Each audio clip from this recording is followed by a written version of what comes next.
Salam alaikum. Est-ce que vous pouvez juste me dire si au niveau image, luminosité et son, c'est OK?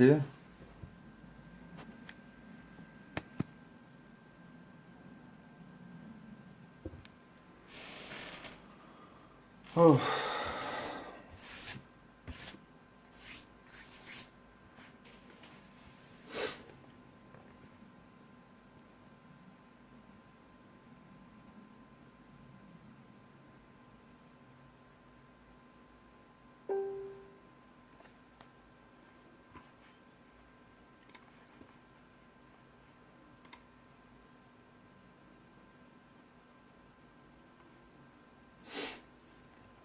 OK. On va commencer, Inch'Allah. Comme d'habitude, les gens qui ne peuvent pas être là entendront en différé. Euh, ouais, quelques remarques, mais je vais les faire dès le début dans l'audio, comme ça sera entendu dans le montage pour YouTube, Inch'Allah. Assalamu alaikum wa rahmatullahi wa barakatuh. Paix sur ceux qui suivent la guidée. Paix et bénédiction sur le prophète, sallallahu alayhi wa sallam, sur ses compagnons, ses amis, sa famille, ainsi que sur tous ceux qui le suivront de bonne foi jusqu'au jour du jugement. Alors avant de commencer, deux, trois petites remarques que je mets au début pour pas les oublier, parce que sinon après je divague dans mes propos et j'oublie certaines choses importantes. Euh, premièrement, premièrement, je voudrais que les gens qui comprennent ce qui se passe, qui comprennent, n'oublient pas, parce que ça peut prêter à dépression ou à angoisse ou à déprime. Donc je voudrais que ce qu'on appelle, bon, ce que par exemple notre ami Skadi appelle les chercheurs de vérité, je voudrais que les gens qui ont ce discernement, le furqan, que les gens en fait n'oublient pas de remercier Allah. N'oublie pas de remercier Allah parce que je crois qu'on ne mesure pas à quel point c'est un grand cadeau et un grand privilège de comprendre ce qui se passe. Vous ne pouvez pas vous imaginer, ou je pense que peut-être vous imaginez avec votre entourage, moi en tout cas je le remarque très bien, vous ne pouvez pas vous imaginer à quel point des gens, même intelligents, même universitaires, même cultivés, tout ce que vous voulez, sont complètement à l'ouest. Et moi, chaque fois que je vois ça, je me dis, subhanallah, en fait, c'est un cadeau. C'est un grand cadeau qu'Allah nous fait, à certains d'entre nous, au moins, j'ai pas dit qu'on est des gens merveilleux, super pieux, paradis assuré, je parle pas de ça. Je dis que c'est un grand cadeau de comprendre, au moins de comprendre. Et je voulais simplement dire il faut pas oublier de remercier Allah pour ça, parce que franchement, quand on comprend pas, je crois que c'est la pire des punitions qu'on peut avoir, d'être complètement dans le brouillard et de subir les événements sans les comprendre ou en les comprenant de travers. Voilà. Deuxièmement, deuxième petit point que je voulais dire, à nouveau à tous les gens qui dénoncent, qui font des vidéos pour dénoncer, pour expliquer, vous faites un très bon travail, très nécessaire.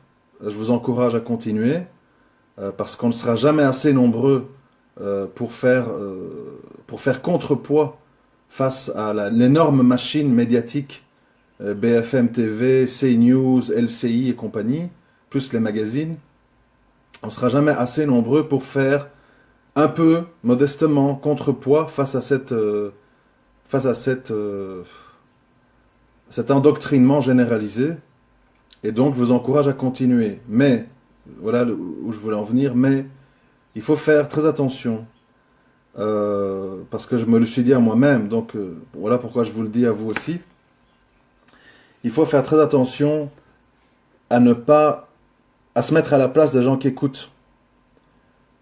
Il faut comprendre que parfois, comprendre la réalité des choses, ça peut être très mal vécu. Ça peut être vécu comme un traumatisme, et ça peut mener à des choses graves telles que suicide, dépression, amertume constante, négativisme, voire terrorisme.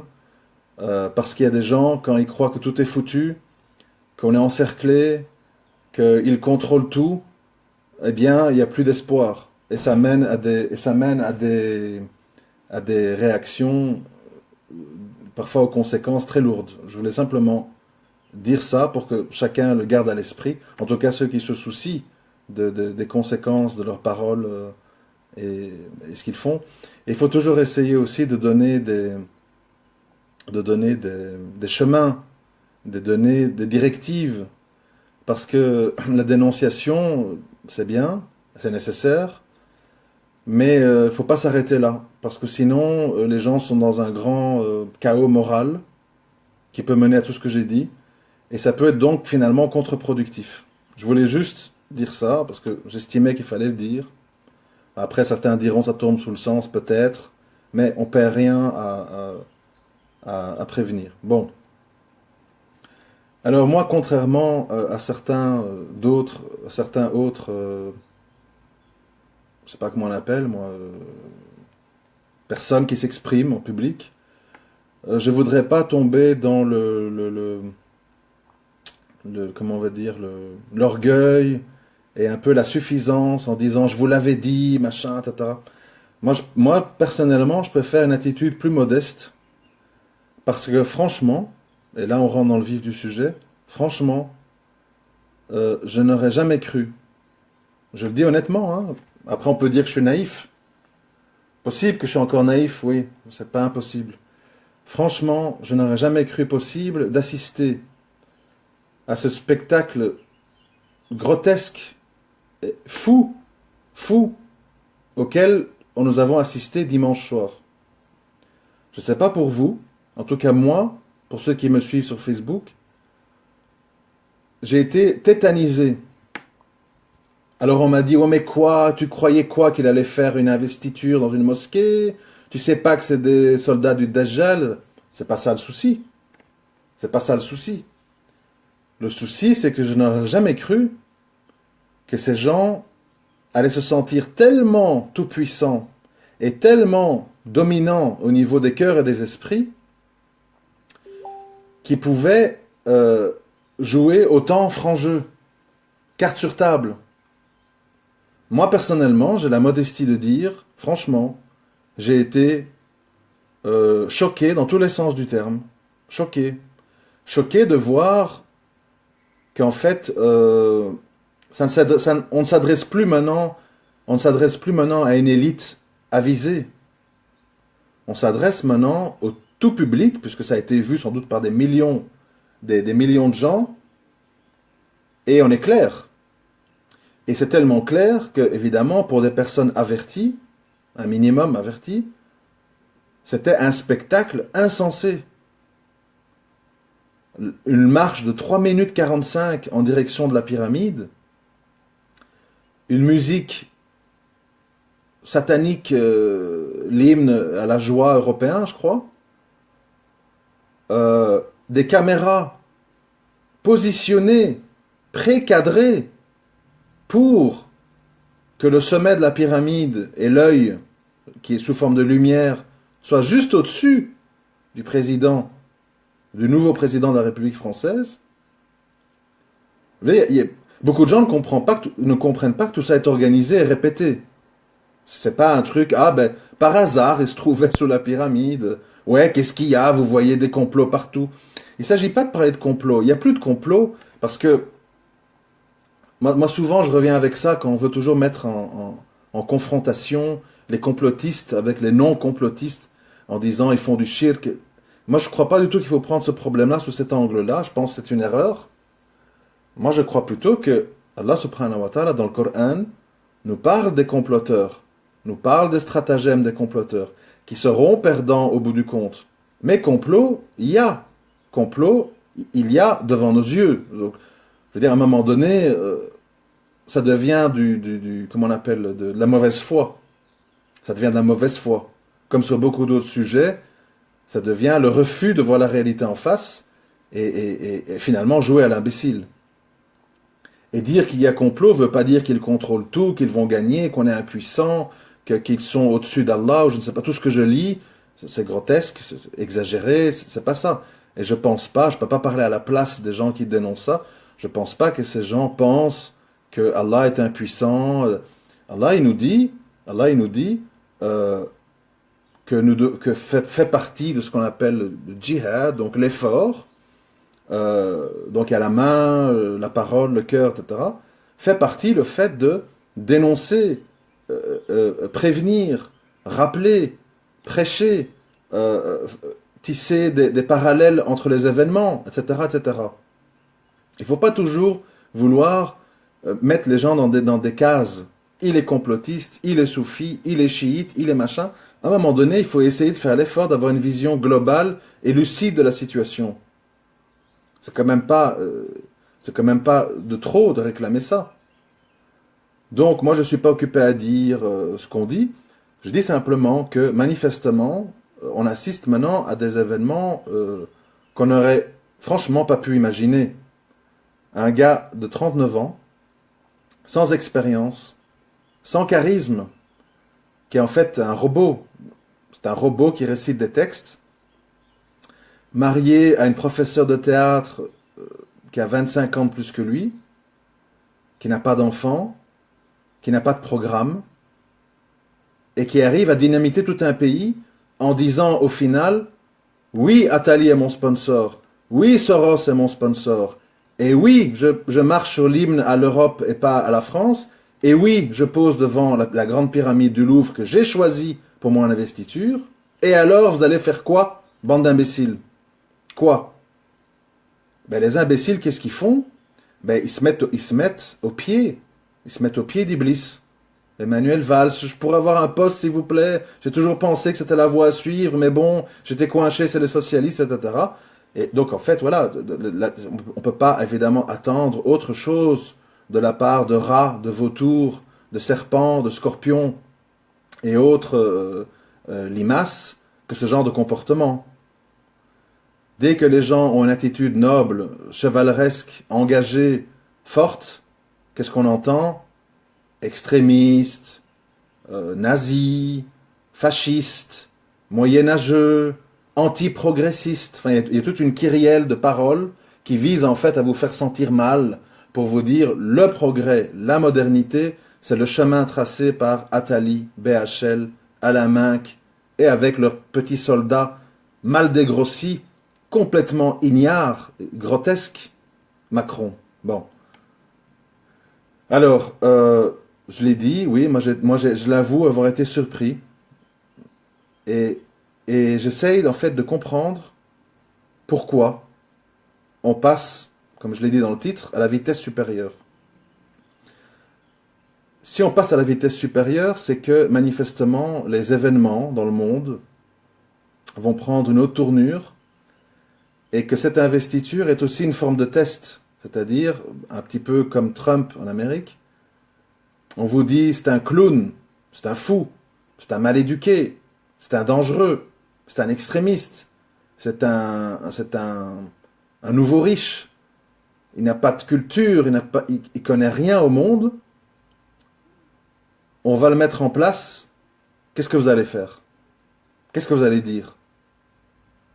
Oui, alors vous avez... comment il s'appelle? J'ai oublié son nom.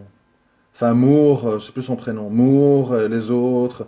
Ah, l'Amérique, le pire président qu'on a jamais eu, quelle honte. Nanana.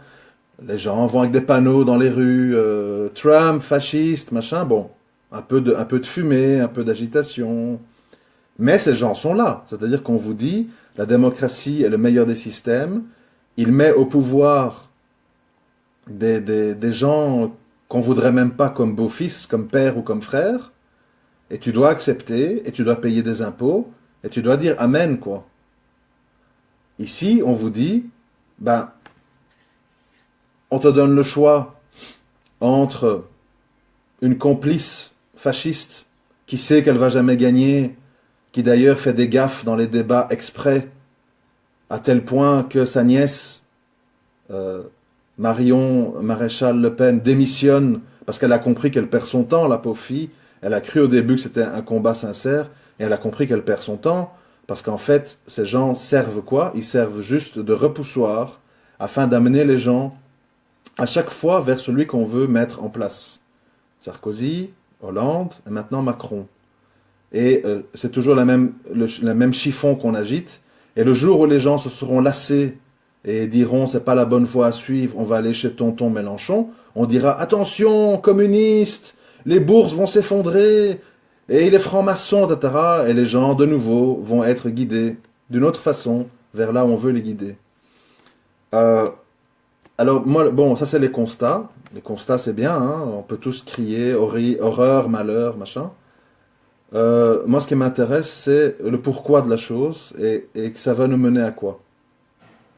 D'abord, au rayon bonne nouvelle, ne soyons pas toujours négatifs.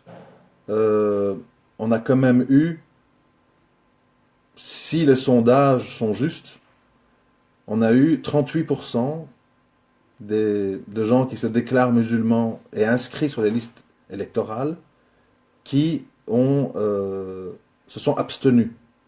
Ça, c'est une bonne nouvelle. Ça veut dire quand même qu'il y a une compréhension de plus en plus forte parmi les musulmans, même qui sont un petit peu dans ce jeu électoral, de voter blanc, voter nul ou s'abstenir.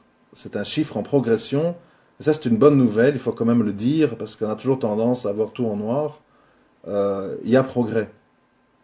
Parmi les musulmans qui ont voté, malheureusement, 93% ont voté Macron. Pourquoi? Pour une raison extrêmement simple que j'explique à longueur d'audio. C'est que pour la plupart des musulmans, leur objectif de vie, leur paradis terrestre, consiste, euh, consiste à protéger leurs acquis, protéger leurs droits sociaux et être dans une situation de stand-by et de lente et longue dégradation en se disant oui, Hollande nous a trompés, oui, Sarkozy nous a fait du mal, oui, ça va de mal en pis, mais bon, on verra. En attendant, sauvons ce qui peut être sauvé. C'est un petit peu ça, en fait, la démarche, qui amène à ce que on vote pour quelque chose de complètement fou, tel que Macron, comme je l'ai dit, clairement, un agent parachuté, tout est là pour le prouver, je ne peux pas expliquer en détail, ce serait fatigant et lassant. Et donc les musulmans qui ne votent pas ou qui ne comprennent pas comment 93% des musulmans votants ont voté Macron, c'est tout simplement parce qu'évidemment ils ne veulent pas d'une ouvertement, une femme ouvertement raciste et qui va évidemment clairement toucher à leurs acquis. Et ils se disent, voilà, bon, avec lui on gagne du temps. On gagne du temps, on verra bien. Oui, je sais qu'il y a BHL, oui, je sais qu'il y a Attali, oui, je sais que c'est un agent de Rothschild, oui, je sais qu'il n'a pas de programme, oui, je sais qu'il a dit qu'il va suivre les pas de l'Amérique, qu'il va lutter contre les associations qui portent atteinte à la République, dont l'UOIF, etc. Mais bon, comme les restes de Français, ils se disent, on va quand même pas laisser Marine gagner. Voilà. Euh, mais ce que j'ai aussi mieux compris durant cette élection, que j'avais pas bien compris avant, franchement, j'ai compris pourquoi Marine Le Pen a évincé son père. J'ai compris pourquoi son bras droit est un économiste homosexuel. J'ai compris pourquoi tout le discours, comment on l'appelle, judéophobe ou antisémite a été écarté. C'est tout simplement parce que pour ratisser plus large et pour vraiment faire barrage à des partis tels que le parti de Fillon, donc en fait qui sont les catholiques et les retraités, eh bien, petit instant parce qu'il y a une tondeuse, je vais fermer la fenêtre. Voilà, voilà. Tout simplement pour faire barrage euh, à, on va dire, les gens conservateurs, réactionnaires, catholiques, etc. Il fallait évidemment brasser un peu plus de monde que les traditionnels 10 à 18% du noyau dur du Front National. Noyau dur qui se reconnaît beaucoup plus dans Le Pen père et dans Marion Maréchal que dans Marine.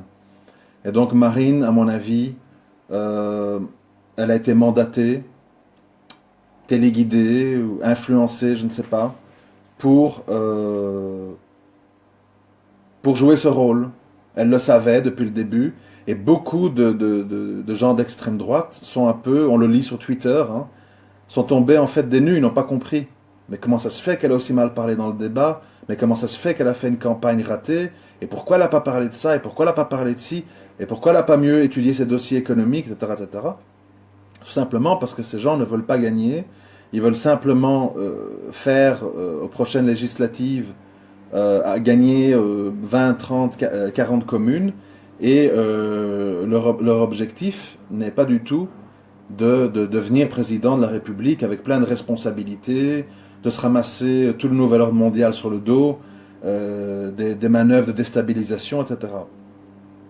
Mais bon, ça c'est un peu de la politique crasse comme elle est, et c'est pas très intéressant. Alors, pourquoi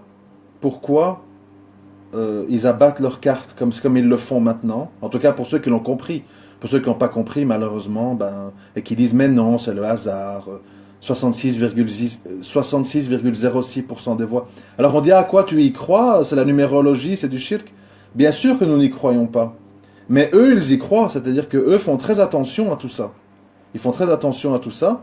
Et vous l'avez bien vu, ils manipulent les chiffres. Dès que des gens comme Christine Boutin, on va dire catholique radicale, a commencé à mettre ce chiffre en avant, parce qu'ils l'ont lu dans la Bible, eh bien, ils ont changé le chiffre, ils ont arrondi à la décimale plus haute pour dire 66,10 et plus 66,06.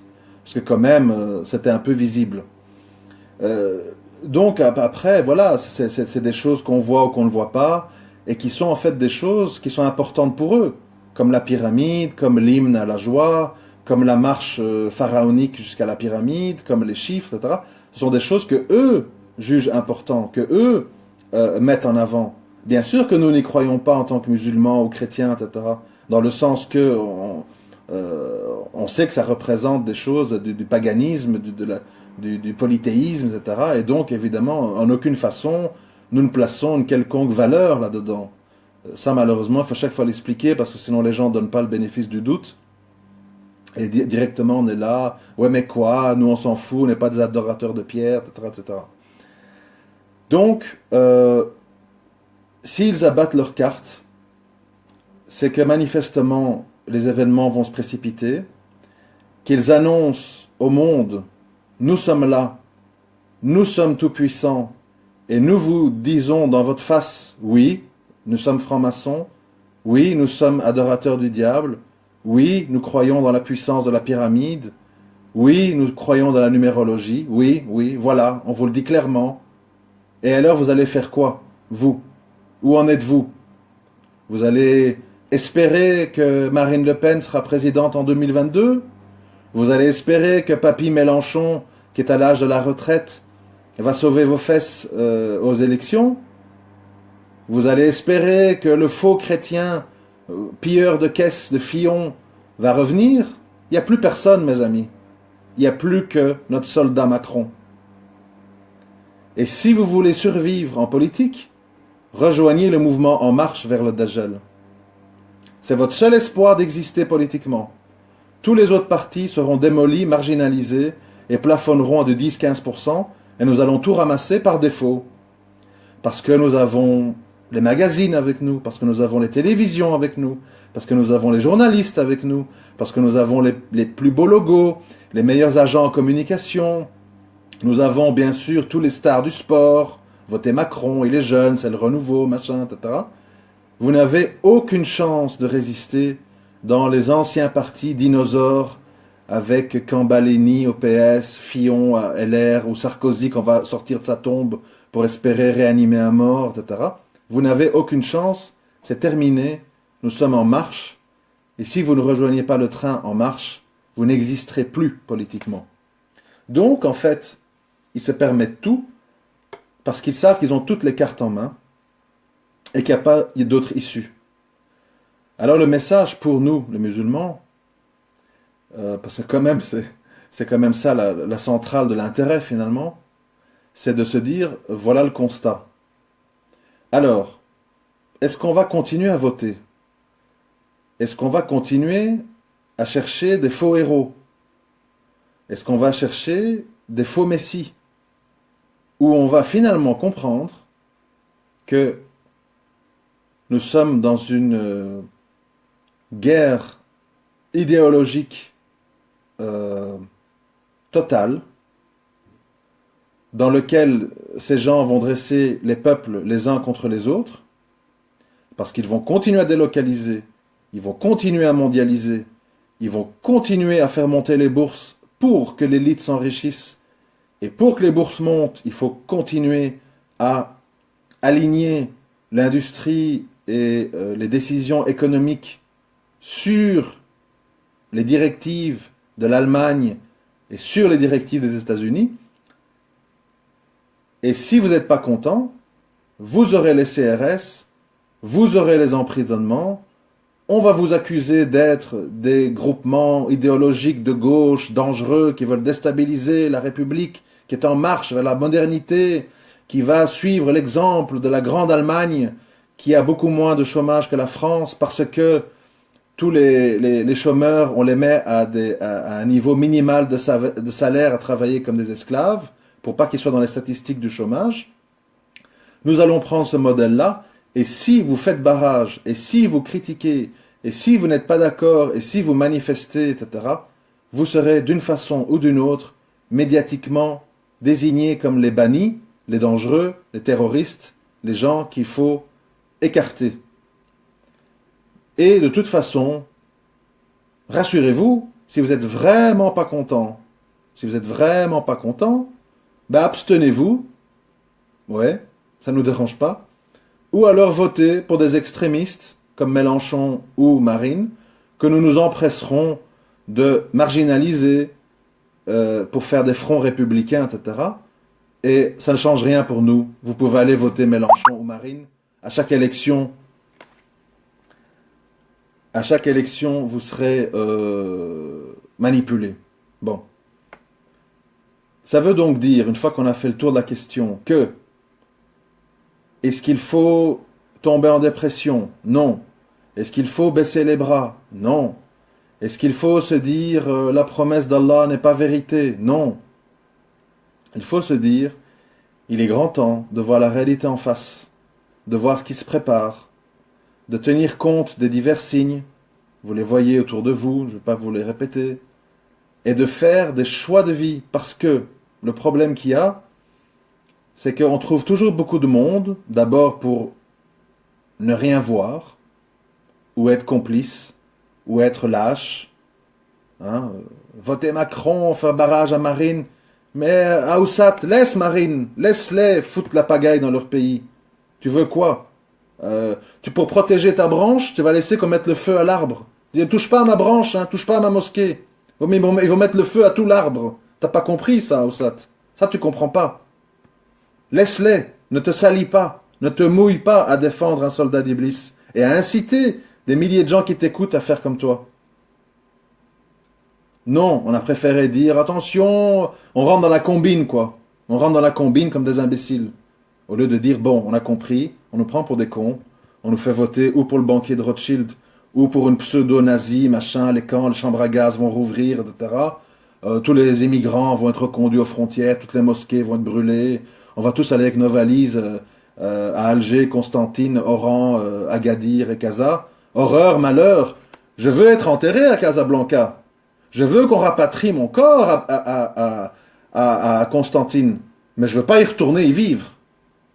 Mais y être enterré, ça je veux, ça c'est important. Ah oui, je veux que mon corps repose en terre bénite chez Cheikh Bouteflika et chez le commandeur des croyants M6. Mon corps doit être tout près d'eux. S'il est ici, on est au milieu des cochons et des porcs, c'est pas bien. Je vais économiser 3000 €, comme ça quand je meurs, on rapatrie mon corps. Mais retourner y vivre de gré ou de force, ah non, non, non, non, non. Moi je vais là-bas en vacances, j'apporte des cadeaux, je fais ma petite maison au bled à la campagne, comme ça 2 mois par an, on fait les campagnards qui mangent des moutons, qui cueillent des citrons frais.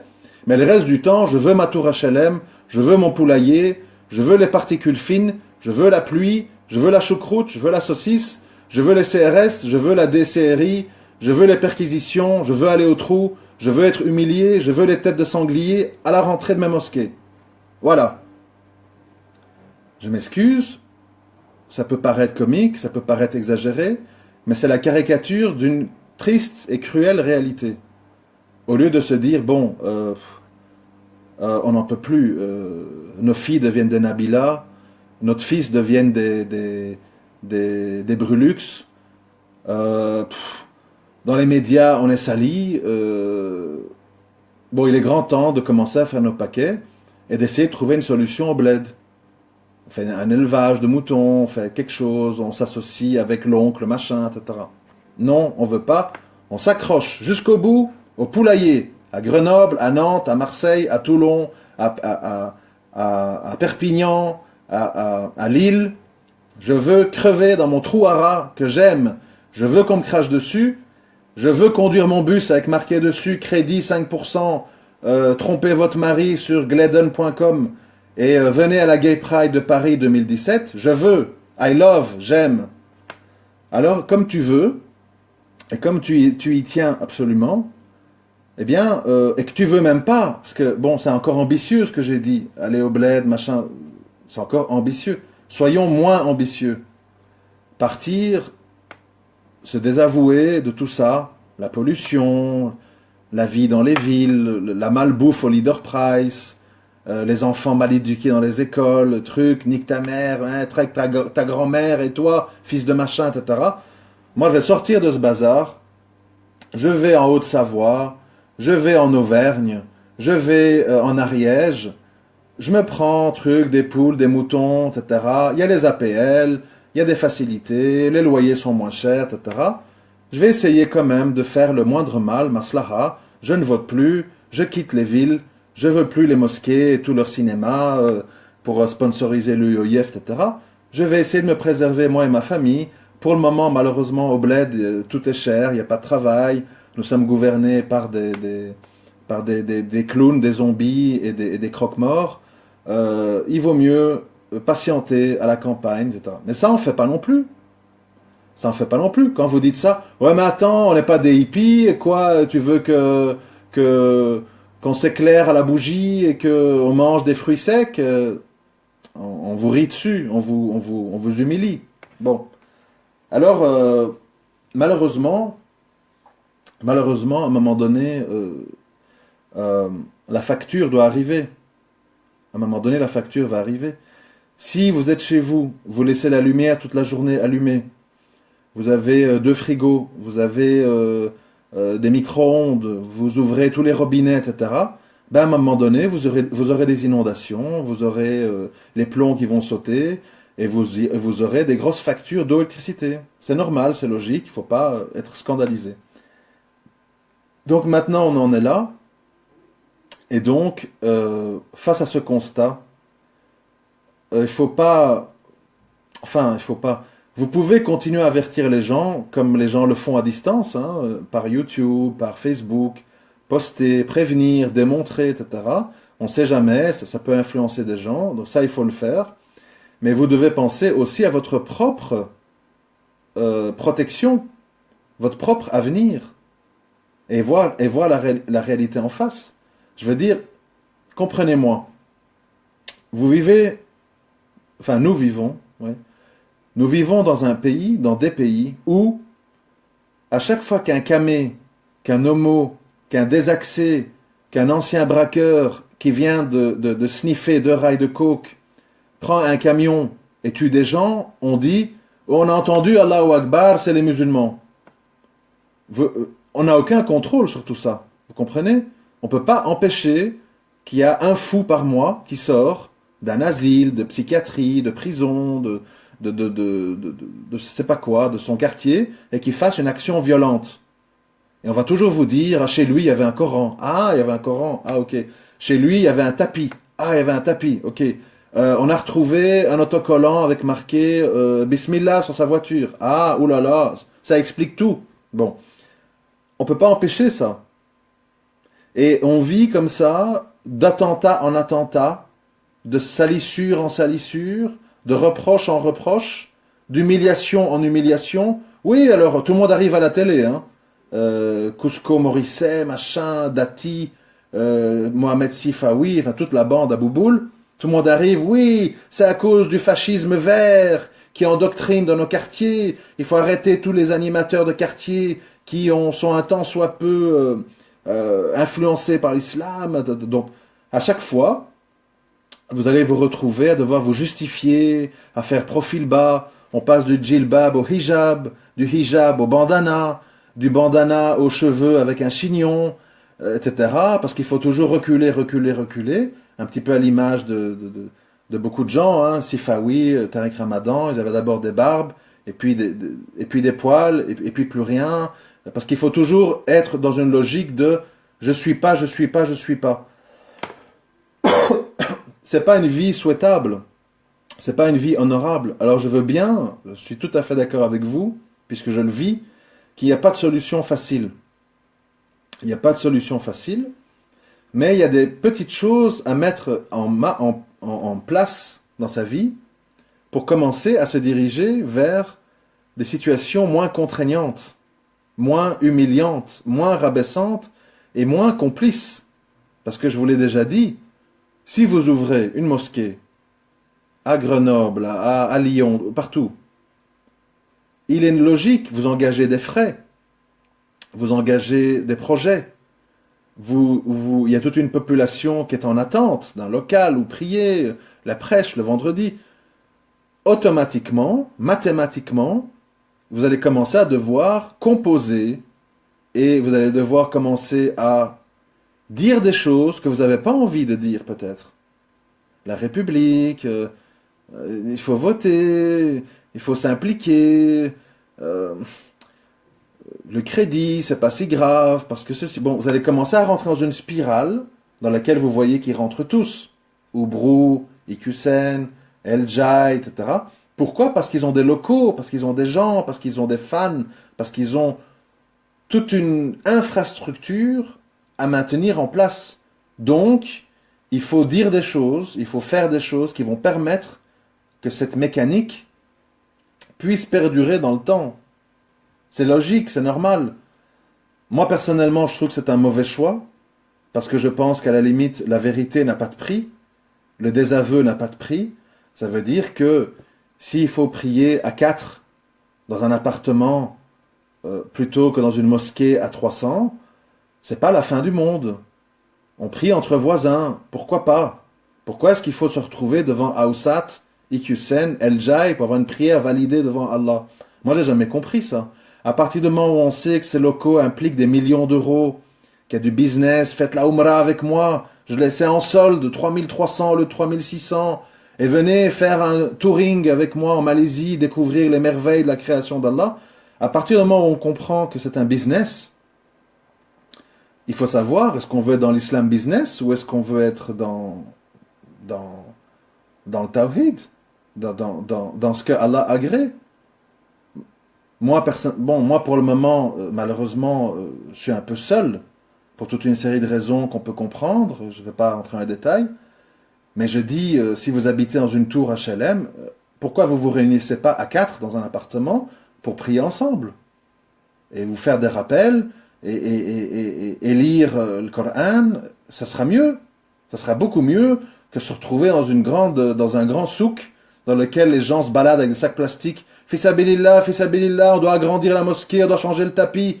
Et celui qui construit une mosquée, il a une place au paradis chez Allah. Allez, allez, les moutons, n'oubliez pas de taper l'argent. Pourquoi est-ce qu'il faut ça pour se sentir bien? C'est pas normal. C'est pas normal.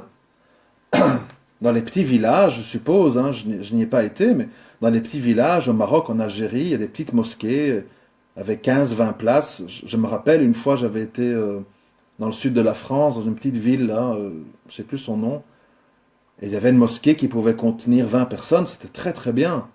C'était chaleureux, c'était calme, c'était propre, il n'y avait pas tout ce brouhaha qu'on a dans ces grandes mosquées de 400 places, de 500 places. Il y a des godasses partout, les salles d'ablution, on dirait une porcherie, enfin, excusez-moi, hein, mais bref, ceux qui connaissent savent de quoi je parle. Non, parfois, comme on dit en anglais, small is beautiful, parfois le petit est mignon, le petit est bien. Et donc, ce que je veux dire, c'est qu'il faut revenir maintenant, plutôt que crier, faire des scandales, tomber dans le terrorisme, dans le takfir généralisé, etc. Laissez les gens évoluer à leur rythme, faites des rappels à distance ou dans le cercle de la vie privée, etc. Mais prenez des mesures pour vous sauvegarder vous-même et vos proches. Parce que sinon, évidemment, c'est sûr qu'à un moment donné, il y a un problème de crédibilité. C'est-à-dire que les gens vont évidemment dire, oh, mais tu dis ça, mais et toi? Voilà. Moi, honnêtement, ceux qui ont lu mes courriers depuis la prison et tout, savent que moi, j'avais vraiment le désir de m'installer dans le sud-ouest de la France, etc.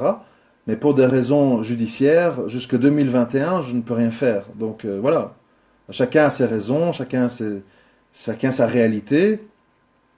Mais je suis sûr qu'il y a des familles qui ont des biens, qui ont des moyens, qui peuvent. Je vous assure qu'en Auvergne, en Bretagne, en Ariège, en Haute-Savoie, il y a vraiment des coins, il y a des endroits où vous pouvez être préservé je vais dire, 90% des mots MAUX, des mots qu'on a dans les villes par rapport à l'islamophobie, par rapport à... Alors tout le monde m'arrive, tous les gens, les malades de cœur arrivent. Oui, mais t'as pas vu à Perpignan, le gars, il avait des moutons, on lui a égorgé, il n'y a pas de solution, c'est foutu, etc. C'est un cas. C'est un cas, on ne sait pas son histoire, on ne connaît pas ses voisins, on ne sait pas comment il s'est comporté, on ne sait pas s'il avait tissé des liens avec... Je ne sais pas, moi je ne connais pas le dossier. Il ne faut pas faire d'un cas une généralité. Nous avons aujourd'hui des milliers de musulmans qui vivent en dehors des villes et qui vivent calmement. D'ailleurs, il se ferait bien de se manifester, ces gens, expliquer leur cas, ouvrir une page Facebook, mettre des photos, voilà comment je vis, faire une petite vidéo, voilà mon poulailler, voilà machin, voilà mes enfants, qui jouent, qui pêchent au bord du lac, machin. Pour montrer aux musulmans, il existe une autre réalité, que la ville, les HLM, les rappeurs, les machins, les Nabila, il faut aller voter, les prédicateurs vendus et corrompus. Il y a une autre réalité. Et cette réalité passe par aller sur Internet, taper www.leboncoin.fr ou comme, je sais plus, aller dans immobilier, location, et chercher les régions, et puis essayer de trouver un petit travail à mi-temps pour avoir un revenu fixe. Et l'autre mi-temps, on fait une activité d'indépendant, d'artisan, etc. Il y a des choses à faire. Évidemment, n'attendez surtout pas que messieurs El Jai, Iqiyoussen, Oubrou vous parlent de ça. Eux, ils veulent surtout pas ça. Reste dans ma mosquée, paye, mets tes enfants dans nos écoles privées, la charia, notre charia, c'est la République, etc. Ils vont pas vous dire, prends l'exemple des altermondialistes et des gens bio, machin. Non, ça c'est des marginaux. Nous, on se mêle aux gens, on fait dawa au milieu des gens, etc. Évidemment, pour deux personnes qui se convertissent à la mosquée, Allahu Akbar, on fait des convertis, etc. On ne vous parle pas des 55 maghrébins qui quittent l'islam et qui sont dans les décapotables avec un joint en bouche et Brulux dans la radio. On vous parle des deux convertis qui sont venus se convertir. Voilà, c'est évidemment des manipulations grossières, comme si à l'heure d'Internet, les gens ne peuvent pas s'informer sur l'islam sur Internet et que c'est le contact humain avec les musulmans qui vont tous se convertir. Et comme si aussi à la campagne, il n'y a pas des gens altermondialistes. Je vous rappelle, moi j'ai un peu vu la carte de France des élections. La plupart des zones autour de Toulouse ont voté massivement Mélenchon. Donc, ce sont des gens qui sont anti-système, qui sont évidemment pas musulmans, mais qui sont pas, je veux dire, je crois, fermés à un discours contre la dépravation, je sais pas moi, en dehors du consumérisme aveugle, etc. Ce sont des gens avec qui on peut parler, je crois, je suppose. Je n'en connais pas personnellement, donc j'imagine. Oui, mais c'est un argument, Vince, qu'on me dit souvent, qu'on s'écarte de la Oumma. Mais moi, je veux pas être méprisant. Je n'accuse personne d'apostasie. Je dis simplement que, dans mon cas, les gens de qui je me sens proche religieusement, ils sont dans le monde virtuel. Dans le monde réel, j'ai affaire à des gens qui me parlent de papier, j'ai affaire à des gens qui me parlent de construire des maisons au bled, j'ai affaire à des gens qui me parlent de tout faire pour garder la mosquée ouverte. J'ai affaire à des gens qui me disent de voter socialiste parce qu'elle gouverne la commune et que donc elle va donner des facilités. J'ai affaire à des gens qui me disent le khilafat, une vieille légende, Hijra, c'est fini, c'était à l'époque, machin. Je ne sais pas si cette Oumma-là, j'ai spécialement envie de la côtoyer. J'ai pas envie d'être tiré vers le bas. Et j'ai surtout pas envie de servir de punching ball ou d'épouvantail à un sans-papier qui, pour avoir ses papiers, va mentir sur ma personne aux autorités pour dire, vous voyez, j'ai trouvé des extrémistes, alors je peux faire venir maman du bled, vous m'avez promis que vous me donnerez un visa si je vous aidais à trouver des extrémistes dans les mosquées. Donc voilà, quand on sait un peu comment ça se passe, qu'on connaît les dessous des affaires, on n'a plus trop envie de côtoyer ces gens. J'ai pas dit qu'ils sont pas musulmans, j'ai pas dit que je suis mieux qu'eux, j'ai pas dit ça. J'ai dit que personnellement, j'ai pas envie de fréquenter des gens troubles, bizarres, ambigus, et parfois carrément égarés, égareurs. Après, comme je l'ai dit, à nouveau, il est malheureux que nous sommes tous avec 3, 400, 500, 600, 700, 1000, 2000, 5000 amis sur Facebook et qu'on n'est pas capable de partir à 3-4 dans un projet à la campagne. On est juste bon à et t'as vu, truc, machin, la blague, la caméra cachée, truc. Et quand il s'agit de faire un projet dans la vie réelle, il n'y a plus personne. C'est malheureux. C'est-à-dire que, voilà, on s'aime bien de loin. On s'aime bien de loin. Moi.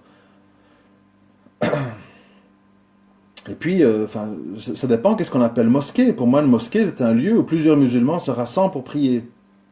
C'est pas un endroit où il y a des gros murs en béton avec des gros tapis pleins de musc, où il y a un imam qui fait les gros sourcils et qui vous humilie tous les vendredis.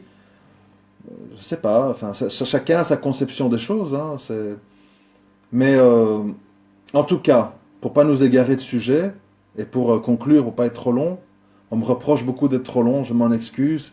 Moi, je propose aux gens qui trouvent que c'est trop long d'écouter par morceaux en fonction de leur niveau, de leur capacité d'attention. Ça reviendra au même, plutôt que faire 4 audios de 20 minutes, et on en fait un d'une heure, et puis les gens écoutent petit à petit. Donc pour conclure et pour revenir au sujet, je pense que les choses sont très claires.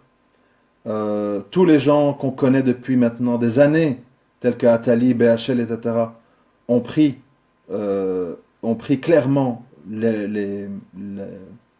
comment on appelle, le levier de pilotage, le volant, ils sont au volant de tout. On sait ce que ça veut dire, on sait où ça nous mène, pas seulement pour nous, c'est ça, on croit toujours, je parle que pour les musulmans, on sait où ça nous mène pour le français moyen. Ça veut dire une élite mondialisée qui travaille à la défense, qui travaille chez Airbus à Toulouse, qui travaille chez General Electric, qui travaille chez Alstom ou je sais pas quoi, qui travaillent à BNP Paribas, vont être engraissés. Les pauvres, on va essayer de les contenir en leur balançant des mythes, la France insoumise, Mélenchon, machin.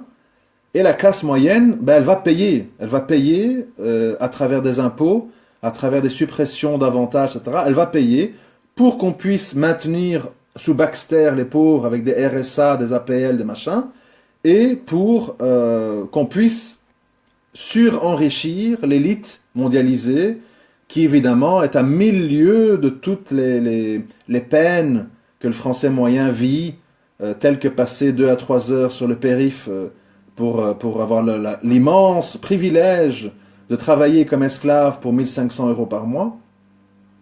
Eux, ben, ils font 2-3 trades le matin, 2-3 trades l'après-midi, ils ramassent 5-6 000 € par mois, et ils vont se dégourdir les jambes dans un club de golf à Marrakech, et ils envoient leurs enfants faire de l'équitation à Fontainebleau, et ils vous disent, qu'est-ce qu'il y a? On vit très bien en France.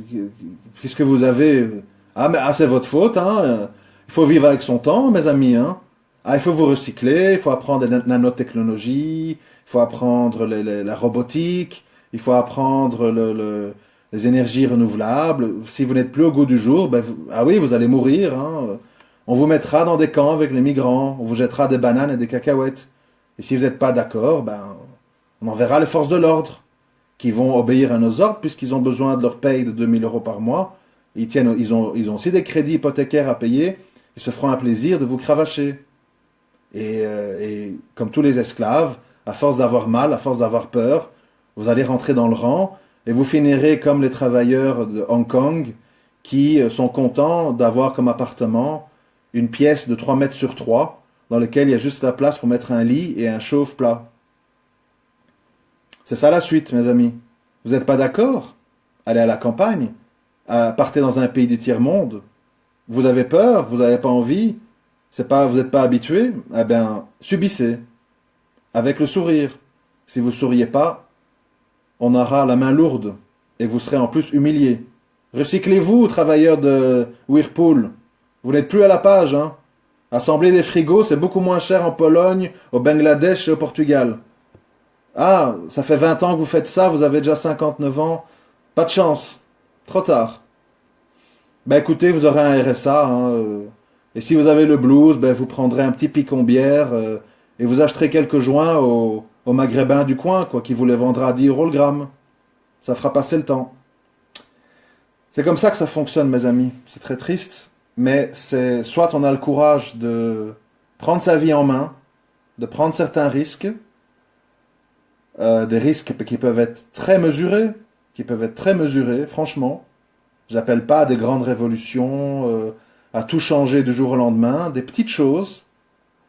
Mais si on veut rien changer, si on veut suivre le mouvement, et si on veut être un mouton qui passe de la mosquée au bureau de vote au HLM, en passant par le Leader Price, eh bien, comme tous les moutons, on finit tondu, égorgé et vendu en barquette halal Isla Délice. Voilà. À très bientôt, Inch'Allah. Assalamu alaikum wa rahmatullah wa barakatuh.